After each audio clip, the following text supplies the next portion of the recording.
Hi guys, welcome to another video. Today I'll give you the top 10 best horror movies of 1990.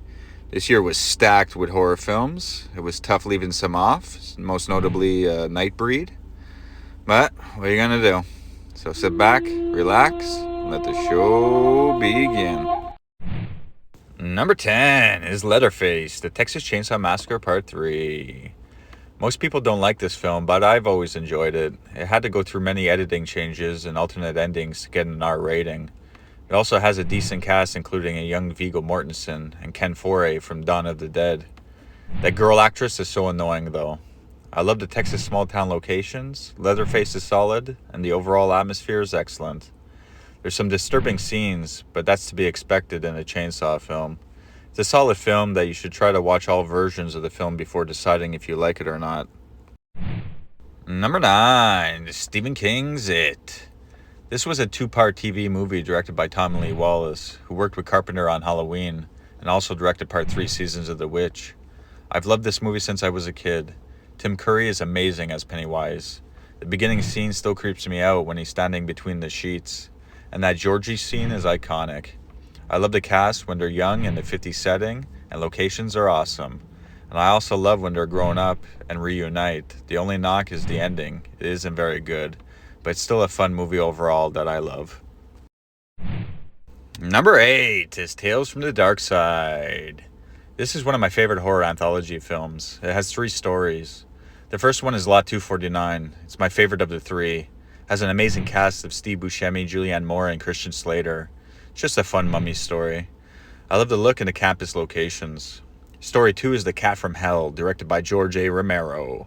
It's a good one about an old man played by William Hickey, who hires a hitman to kill a cat that's in his home. It's got some great effects, and I love the mansion location. Story 3 is Lover's Vow. It's got a great cast with James Remar and Ray Don Chong. It's about a guy who meets a girl, only to find out she's much more than what she says she is. It's a fun one that I still love. Check this one out. It's coming out on Scream Factory very soon. Number 7 is Child's Play 2. It's a fantastic sequel to the original classic. The cast is fun and believable. The look of the film, the foster house, and the warehouse ending are top-notch. Brad Dourif is great once again voicing Chucky. The scene where he kills the teacher is so well done. The suspense building up while she's looking through the classroom closet just still creeps me out today. I love this movie, and I've always loved the look of the cover too. Number 6 is Stephen King's The Graveyard Shift. It's a childhood favorite of mine, and I'm glad Scream Factory is finally releasing it, although it's not a collector's edition. This film is just so much fun, about a factory infested with rats, but underneath the surface, in the mine shafts, there's an even bigger problem.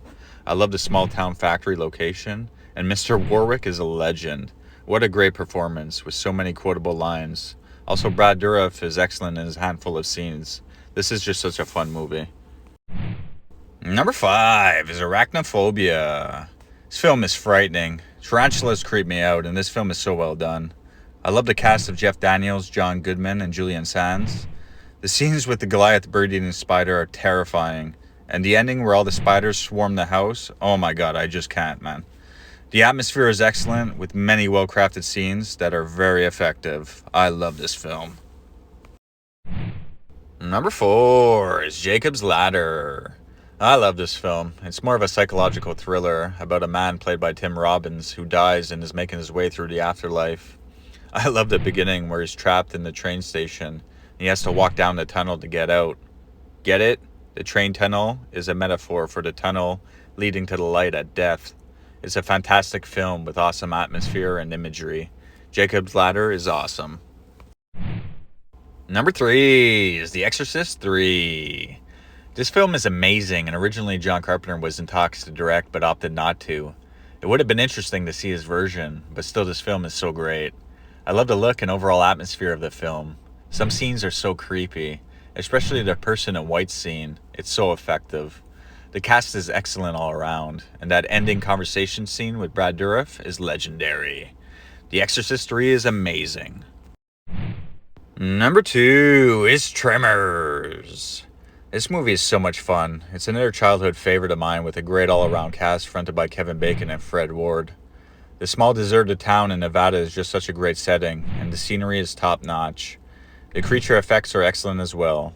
I just really love this film. And although Kevin Bacon didn't like where his career was going during the making of this film, it has since become one of his most favorite and iconic roles. He even filmed a pilot episode for Netflix last year, but sadly the show was never picked up. Number 1 is Stephen King's Misery. This is a classic that I love so much. It's one of my go-to movies to watch during a blizzard.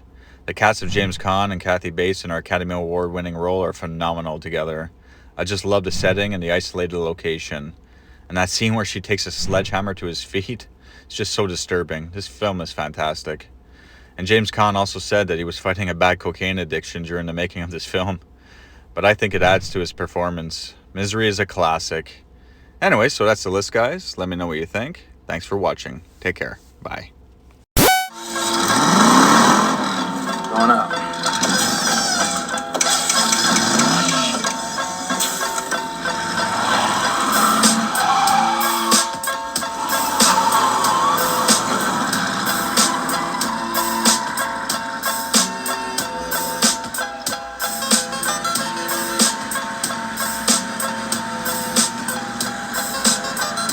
In the office, baby.